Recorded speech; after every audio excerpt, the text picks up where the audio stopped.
He couldn't save her that night, but he spent every day after building something that would. This is not just a story about grief. It's about what we build from it. Before we begin, if stories like this remind you that healing doesn't mean forgetting, it means remembering with love, then please subscribe. Every story here is crafted to touch the soul, to remind us that even in loss, there's beauty left to build. Let's begin. The city never really slept. Even at 3:17 a.m., the air vibrated with the distant pulse of engines, the low hum of streetlights, the sound of wind scraping past broken glass. But down by the river, at that hour, everything felt different. The noise softened. The skyline looked like a heartbeat fading, and the air carried that damp chill that only concrete and water can make. Michael Hayes stood there, shoulders hunched beneath a worn gray coat, staring at the black water. In his right hand was a photograph, old, edges curled from too much holding. His thumb covered the corner, where her name was written in blue ink. Lily Hayes, 2018. She was 7, missing one front tooth, wearing that ridiculous yellow raincoat she refused to take off. She'd twirled in puddles that day, laughing at her own reflection, her voice echoing off the half-collapsed bridge that crossed this very river. He could still hear it. "Daddy, can't someone fix it? It looks lonely." She had called it the Sad Bridge. It wasn't really a bridge anymore, just an old pedestrian walkway closed off by rusted barriers, which split and rotted from decades of neglect. But she saw something in it, something he never did. And now, 2 years later, that bridge was gone, washed away by the flood that took her life. The city blamed the storm. Michael blamed himself. He worked as a structural engineer. He'd built towers that kissed the clouds, projects that made the local papers, contract worth more money than most people would see in a lifetime. He could build anything, except the one thing that mattered. That night, the night she died, replayed in his head like a movie stuck on loop. He'd been late coming home. The rain had started earlier than forecasted. Lily had been at a birthday party across town, and his wife, Emma, had called him 3 times. He'd told her, "I'm on my way." He wasn't. He was still at the office, staring at blueprints, pretending that if he just worked enough hours, he could provide them a better life. By the time he got to bridge, all he saw were flashing lights, soaked uniforms, and paramedics moving too slowly to give him hope. It took him months to come back here. Now, he came almost every night. Not to mourn exactly, but because not being here hurt worse. He didn't drink tonight. Usually he did. Usually, the whiskey helped him blur the edges of memory just enough to breathe. But tonight his mind was clear. The city had torn down what remained of the bridge, called it condemned, unsafe, and maybe that was what broke him most. Not that she was gone, but that the last place she existed in the world had been erased too. He didn't know why he whispered it, but he did. "Then I'll build it myself." He said it softly, like the words might dissolve before reaching his lips. But once spoken, they refused to fade. By morning, the city woke to headlines about road closures and political scandals. Life went on for everyone else, but not for Michael. He didn't go to work. He didn't shave. Didn't check his messages. He sat at his desk, surrounded by the blueprints of other people's dreams, and pulled out a blank sheet of drafting paper. He began to sketch. Not the bridge that had fallen, but the one she would have wanted. Something simple, elegant, made of steel and wood, with lanterns along the sides.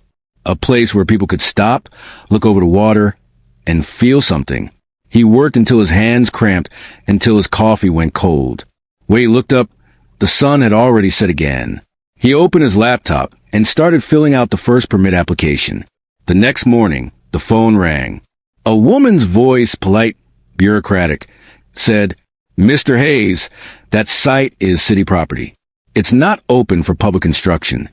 He explained carefully that he was a licensed engineer, that he could fund it himself, that it would be a memorial. "A memorial?" she asked. "For whom?" He didn't answer. When she told him no, he simply hung up, but he didn't stop. He resubmitted the request the next week, this time with revised schematics, improved structural analysis, even projected safety data. Denied again, then again, and again. Each rejection came with the same polite email template.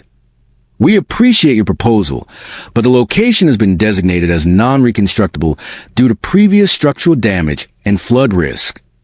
Michael printed them all out and pinned them on his wall. Each one was another brick in the wall of his determination. 2 months passed. Emma stopped answering his calls. She had moved out 6 months earlier, taking only what she needed. The quietest form of leaving. She'd said, "You're not the man I married anymore." And she was right. He wasn't. He'd become something else. A man hollowed out by purpose, running on grief and guilt like it was gasoline. Every morning, he'd wake before dawn, drive to the river, and stand where the bridge used to be. Sometimes he'd imagine her laugh echoing off the water. Other times, he'd just listen to the silence, the only sound he trusted anymore. One morning, as fog crept along the riverbank, he saw a man fishing near the edge, an older guy, maybe 60. "Cold morning," the man said. Michael nodded. "It always is down here." The fisherman looked at him for a long moment, then said quietly, "You're the guy they call the bridge man, aren't you?" Michael almost laughed. "That what they're calling me now?" City folks talk. They say you're trying to rebuild it. I am. The man reeled in his line slowly, watching the water shimmer. "My brother died on that bridge when it collapsed. You're not the only one who lost someone." Michael turned to him. "Then you understand." The man gave a sad smile. "I do, but I also know some things ain't meant to be rebuilt." Michael didn't answer. He just looked out across the river, where the fog thickened into something that looked almost solid. "I don't want it to be the same bridge," he said finally. "I just don't want the river to win." The man stared at him for a while, then nodded slowly. "Then you build it, son, but don't lose yourself in it." He already had. Weeks later, Michael's 5th application finally got approved. Maybe it was pity, maybe persistence. Maybe the city just wanted him off their backs. He didn't care why.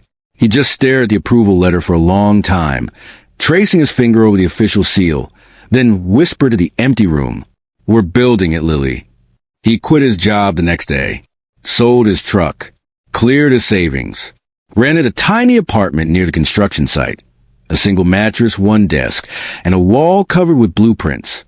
That first night, he lay awake listening to the sound of passing trains, the echo of horns bouncing off concrete, and wondered if this was what madness felt like, not the loss itself, but the need to turn it into something that made sense. The morning Michael broke ground, the city was half asleep. Fog rolled off the river like smoke, swallowing the noise of traffic, dulling the world to a low hum. He stood there in a hard hat and steel-toed boots, staring at the dirt.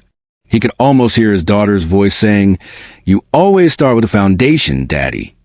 And she was right. Every bridge begins in silence.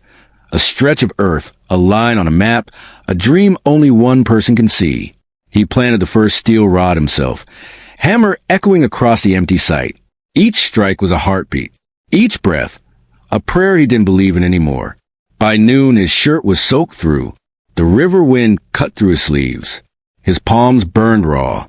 And yet, for the first time in years, he felt alive, not happy, not healed, but alive. When he returned to his apartment that night, his body trembled from exhaustion. He sat at his small desk, staring at the stack of bills he could no longer pay, and smiled anyway. The ache in his muscles meant progress. It meant something was changing, even if it was just the shape of the pain. He opened a notebook and wrote 3 words. "Keep building, Michael." The following week, he hired 2 men, both day laborers, both strangers. One was Luis, a wiry man in his 30s who rarely spoke, but worked like he had something to prove. The other was Raymond, older, slower, but steady, a retired construction foreman looking for purpose. They didn't ask too many questions, at least not at first. To them, it was just a job, another paycheck, another project. But as days turned into weeks, they started to notice things, like how he always started the morning by standing silently at the riverbank for exactly 1 minute before picking up a tool, or how he sometimes spoke to the air under his breath, lips moving like he was reciting names, or how he refused to cut corners, even when no one was watching. Man, you building a bridge or a cathedral? Raymond joked one morning. Michael didn't look up from the beam. He was tightening. Same thing, he said. Depends on what you're praying to. By month 2, they had laid the foundation beams. A lattice of steel rising from the earth like the skeleton of a dream too heavy to stand. City inspectors came by once, clipboard in hand, muttering about regulations and safety protocols. One of them, a younger man, looked at Michael's blueprints and frowned. This is over-engineered, he said. You're doubling the support density. Michael met his eyes. I'm not building it to last a decade, he said quietly. I'm building it to outlive me. The inspector said nothing after that. At night, the construction site glowed with temporary floodlights. Harsh, white, industrial. They made the steel glimmer like frost. Sometimes Michael would stay long after the others left, welding until midnight, letting sparks dance off the dark water below. The sound became a rhythm, the hiss of metal, the low hum of electricity, the occasional crash of something falling. It was chaos, but it was a kind of chaos, controlled, deliberate, meaningful. The city above never noticed. To them, it was just another site fenced off by orange barriers and caution tape. But every day, the shape of the bridge grew clearer, and with it, something inside him began to shift. One night, Raymond found him sitting alone on the half-built platform, staring out over the river. Beautiful view, the older man said, lighting a cigarette. Michael nodded, eyes fixed ahead. She used to love it here. Said it looked like the city was holding hands with the water. Raymond blew out smoke slowly. Your wife? My daughter. The silence that followed was heavy, the kind that didn't ask for explanation. Raymond nodded once, quietly. Then I get it now. Michael smiled faintly. Most people don't. That's 'cause most people ain't lost what you lost, Raymond said. But building something for her, that's something else. That's not grief, man. That's love with a hammer. Michael let out a breath. He didn't realize he'd been holding. For a brief moment, he didn't feel alone. The following days blurred together. Sunrise to sunset. Steel to sweat. His body toughened. His hands calloused. His shoulders burned. Every cut and bruise felt like proof that he still existed. And with every bolt, every weld, he whispered her name. Not loudly, just enough that the word wouldn't disappear. Lily. Sometimes he'd catch people passing by the fence, commuters, joggers, curious onlookers, staring at the half-built structure. Some shook their heads. Some took photos. A few left flowers. A rumor spread. A father building a bridge for his daughter's memory. Some called it madness. Others called it the most beautiful thing they'd ever heard. Then came the storm. It hit the city without warning, like the one 2 years before. By dusk, the rain had turned the ground into mud, swallowing tools, flooding the base of scaffolding. Luis and Raymond packed up early. Michael didn't. He stayed, drenched to the bone, tightening cables, checking supports, refusing to let the river win again. The wind howled. The rain stung like glass. He shouted over the noise, at the sky, at himself, at God. You're not taking it this time. Lightning split the sky open, and for one horrifying second, the bridge glowed white, skeletal, fragile, alive. And then silence. When the storm passed, the site was chaos. Mud everywhere, parts scattered, 2 beams bent from wind pressure. But the structure held. Michael stood in the rain, chest heaving, soaked and trembling, but smiling, because it held. The next morning, Luis found him asleep on the scaffolding, wrapped in a tarp. Man, you're crazy, Luis said, shaking his head. Michael cracked a tired grin. Probably. Luis hesitated, then said quietly, You know, I lost my little brother in a car accident. Never told anyone. Couldn't go near the spot again. But when I work here, it's like I can breathe again. Michael looked at him for a long moment. Then don't stop coming back. By the 5th month, the bridge stretched halfway across the river. Children came to watch after school. Couples stopped by on their evening walks. The story spread online. A man rebuilding the bridge that took his daughter's life. Donations started trickling in. Volunteers. People who'd lost someone too. They brought food, offered tools, painted railings, cleaned debris. Each person carved a small name or memory into the wooden handrails, a gesture that turned the structure into something far larger than Michael's grief. It became a living monument of collective healing. One evening, he walked the length of what was finished and stopped midway, where the wood met the steel. He ran his fingers over the engraved names, hundreds of them. He whispered, "You're all part of bridge now." The city had tried to stop him once. Now they were thanking him. The newspaper called it the Bridge of Memory. But Michael didn't care about the headlines. To him, it was simply Lily's way. And though he'd never say it aloud, deep down he knew he wasn't building this bridge for her to cross. He was building it so he could. By the 7th month, the bridge was almost complete. Every morning, the city woke to the sound of hammers and drills echoing off the water. And every night, the sound would fade, replaced by quiet footsteps and the low hum of the river beneath it. What began as a one-man obsession had become a movement. The locals called it the Bridge of Memory. The name spread through social media posts, news reports, whispered conversations in cafes. People came from all over the city to watch it rise. A father with his son, standing hand in hand, whispering about a mother they'd lost. A young woman clutching a photograph of her brother. An old man who said nothing at all, just stood by the fence every evening, hat in hand, eyes glistening. They didn't just see steel and wood. They saw a promise. Michael never asked for help. He never invited cameras. But people came anyway. Some brought sandwiches. Others left letters, folded neatly and tucked into the fence.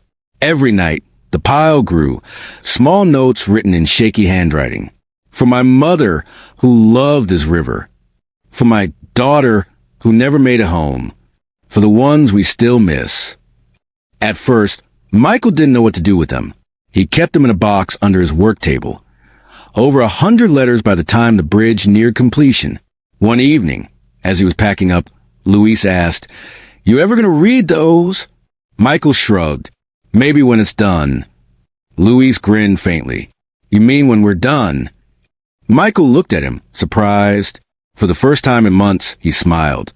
"Yeah," he said, "when we're done." The final days of construction were chaos. Rain threatened again. The city demanded last-minute safety checks. Reporters hovered around the gates, hungry for footage. But none of that mattered. Michael worked until his body screamed.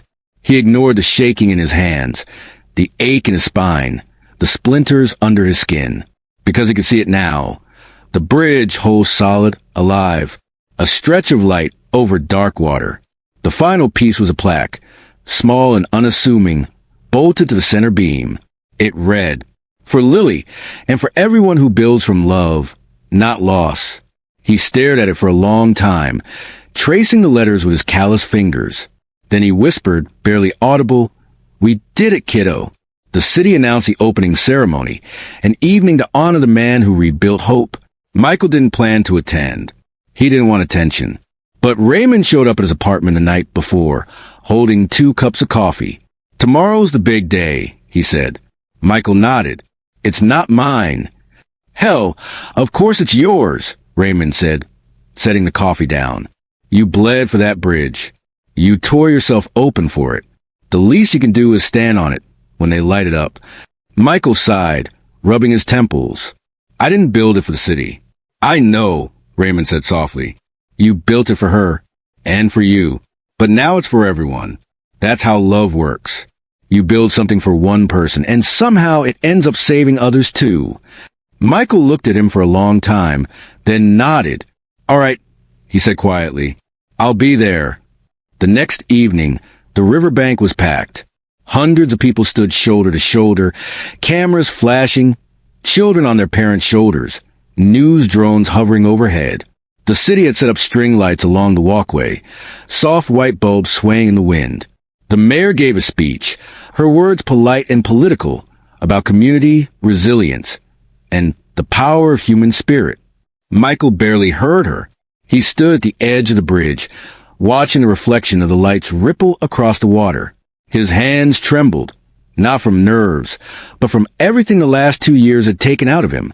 When the mayor finished, she gestured for him to step forward. The crowd began to applaud. Michael hesitated. Then he walked to the center of the bridge, to the plaque. The noise faded. Even the river seemed to quiet down. He reached for the microphone, but when he spoke, his voice carried more like a confession than a speech. "I'm not a public speaker," he began. A nervous laugh rippled through the crowd. He looked down, gripping the railing. "I didn't build this bridge for attention. I didn't build it for praise. I built it because one night the river took something from me. Someone." He paused. The sound of the water below filled the silence. "My daughter, Lily, 7 years old. The kind of kid who'd stop to rescue worms after the rain. She used to say this bridge looked sad, like it was lonely, and she was right." He exhaled shakily. "So I built it again, not to replace her. You can't replace what you love, but maybe to remind myself and anyone else who needs to hear it, that even after something breaks, you can still build something beautiful from the pieces." He turned slightly, looking at the faces in the crowd. Strangers, yet not strangers at all. Every name carved into these railings, every letter left at this site, every story shared. They're all part of a bridge now. "This isn't mine anymore. It's yours." He nodded to the mayor. "Turn the lights on." The switch flipped. A surge of electricity hummed through the cables, and the bridge came alive. Hundreds of small white lights flickered on, tracing the rails, the walkway, the beams, a constellation floating over the river. The reflection shimmered like a second city beneath their feet. For a long time, no one spoke. Even the cameras went quiet. Then, slowly, the crowd began to clap. Softly at first, then louder, until the sound rolled across the water like thunder. Michael closed his eyes. The wind hit his face. He could smell the faint metallic tang of the river, the warmth of light bulbs, the scent of rain in the distance. For the first time in years, his chest didn't feel hollow. He looked down the length of the bridge. People crossing it for the first time, hand in hand, whispering names, leaving flowers. He thought, this is what you would have wanted. Later that night, long after everyone left, he stayed. The light still glowed, soft and steady. The river moved beneath like a sleeping giant. Raymond walked up beside him, carrying 2 paper cups. "Coffee." Michael nodded, taking one. They stood in silence for a while. "You think she'd be proud?" Raymond asked quietly. Michael smiled faintly. "She'd probably just say the lights aren't bright enough." They both laughed, the kind of laugh that comes from exhaustion and healing at the same time. Then Raymond said something that stuck with him. "You know, you didn't just build a bridge, Mike. You built a place where people remember how to love again." Michael didn't respond. He just stared at the glowing path ahead. The sound of the water below wasn't threatening anymore. It was peaceful. It almost sounded like breathing. That night, he walked halfway across the bridge and leaned against the railing. Cars passed on the distant highway. The skyline shimmered like glass. He reached into his pocket and pulled out the photograph, the same one he'd held that first night. The edges were worn, the colors fading. He pressed it against the railing and whispered, "We did it, kiddo." A gust of wind swept across the bridge, and for a moment, he thought the photo might slip away. But it didn't. It stayed, right there beneath his hand, where it belonged. The city changed after that night, not in some grand, poetic way, but in small, quiet ways you only notice when you pay attention. Every morning, someone new crossed the bridge before sunrise. Some walked fast, eyes down, on their way to work. Others stopped halfway, leaned on the rail, and just stood there, watching the river move. And every evening, as the sun dipped low and the lights began to glow, someone always left something behind. A flower, a note, a folded photo. Sometimes just a coin pressed flat against a railing. They didn't all know Michael, but they knew what he'd done. They knew what it meant. Michael didn't return for a week. After the opening, he needed space. To sleep, to think, to figure out who he was now that his purpose was complete. His apartment felt different. The tools that once cluttered his kitchen table were gone. The walls were bare, except for one frame. Lily's drawing a bridge, made in crayon, lopsided and uneven, but full of color.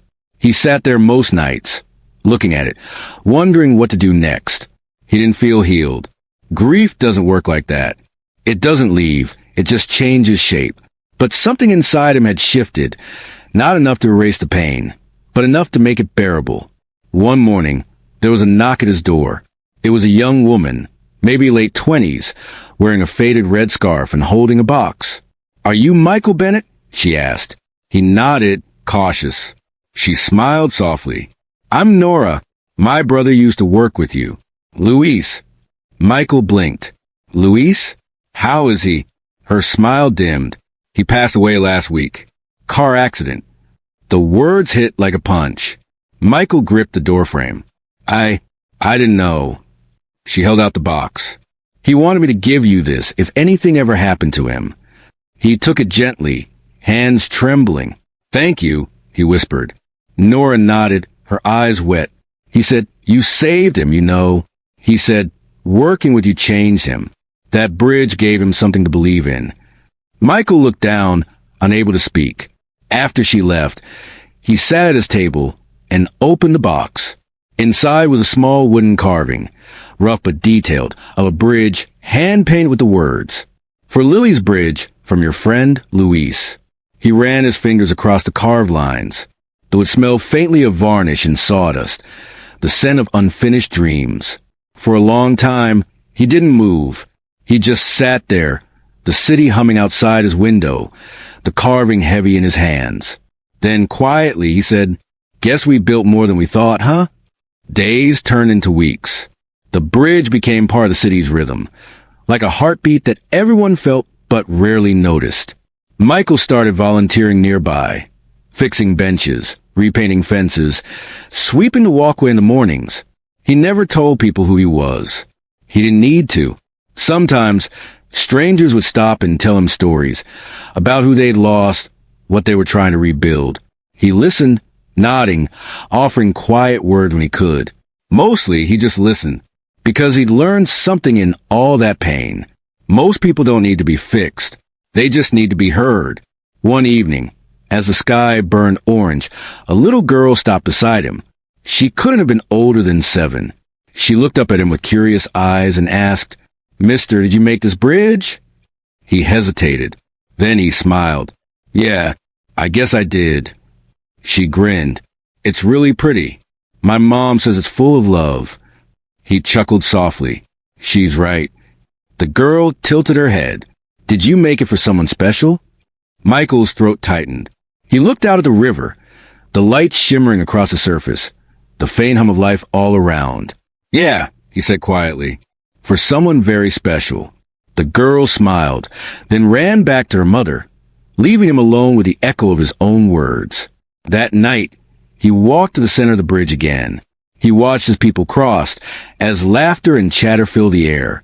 There was music from a nearby park, faint but warm. He reached into his jacket pocket and pulled out a single white lily, real this time. He placed it on a railing next to the plaque.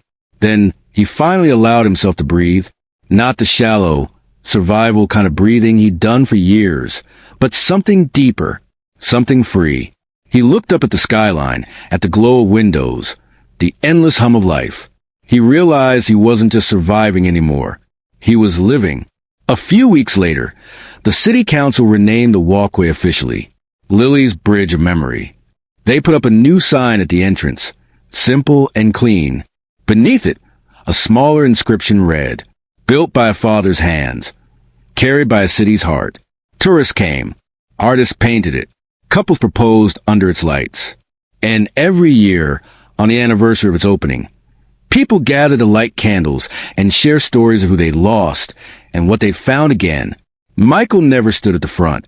He always stayed in the back, blending into the crowd, smiling quietly as others spoke. And in those moments, he finally understood what he'd built wasn't just steel and wood. It wasn't just for Lily. It was a bridge between pain and healing, between memory and meaning, between one heart and another. Narrator, directly to listener, breaking the fourth wall. You know, sometimes we spend our lives trying to rebuild what was taken from us, thinking that if we can just make it perfect again, the pain will stop. But maybe the point isn't to rebuild what was lost. Maybe it's to build something new, something that lets the light in where the cracks used to be. So if you're listening to this right now, if you've ever lost someone or something or a part of yourself, remember this. You're still here. You can still build. And maybe, just maybe, one day, someone will cross what you built and find hope there too. He stayed until the last light flickered out. The river moved quietly below, steady and unbroken. And for the first time since the night, everything changed. Michael smiled without pain. The bridge stood behind him, glowing softly against the night, not as a monument to what he'd lost, but as proof of what love can still create when everything else is gone. If stories like this touch your heart, make sure to subscribe to Vaulted Tales, where we share stories that remind us what it means to be human.